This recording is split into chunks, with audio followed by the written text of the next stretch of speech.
ছিমছাম একটি রেস্তোরাঁয় কাউকে দেখা যাচ্ছে সবজি কেটে খাবার তৈরির প্রস্তুতি নিতে, আবার কাউকে দেখা যাচ্ছে খাবার পরিবেশন করতে। সবাই ব্যস্ত রেস্তোরাঁর কোনো না কোনো কাজ করতে। অবরুদ্ধ গাজা থেকে মিশরে আসা এক নারী নিজ দেশের ঐতিহ্য ও শিল্প সংরক্ষণ করার লক্ষ্যে হানিন গাজা কিচেন নামক এই রেস্তোরাঁটি চালু করেছেন। সেই সঙ্গে রাজধানী কায়রোতে অবস্থিত এই রেস্তোরাঁর মাধ্যমে পরিবারের হালও ধরেছেন ৩২ বছর বয়সী নারী হানিন ফারহাত।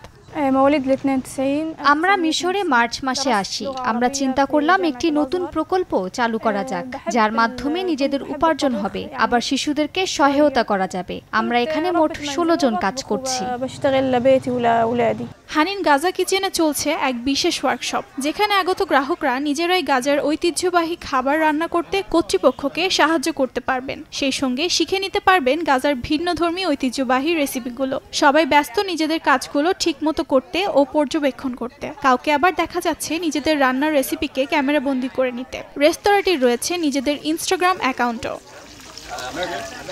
অংশগ্রহণকারীরা মাকলুবা তৈরি করেছে, যা গাজার একটি ঐতিহ্যবাহী খাবার। এটি ভাত, শাকসবজি এবং মাংস দিয়ে রান্না করা হয়। হানিন গাজা কিচেনের প্রতিষ্ঠাতা জানান, তিনি এই রেস্তোরাঁটি ৪ মাস আগে চালু করেছিলেন। তিনি আরও জানান, এখানকার ওয়ার্কশপগুলো স্থানীয় এবং বিদেশি সবাইকেই আকৃষ্ট করেছে, যার মাধ্যমে ঐতিহ্যগত রেসিপি শেখার পাশাপাশি তারা ফিলিস্তিনিদের প্রতি সমর্থন প্রদর্শন করেন। হানিন জানান, তিনি হানিন কিচেনের মাধ্যমে নিজ দেশের শিল্প ও ঐতিহ্যকে সংরক্ষণ করার বার্তা বিশ্ববাসীর কাছে পৌঁছে দিতে চান।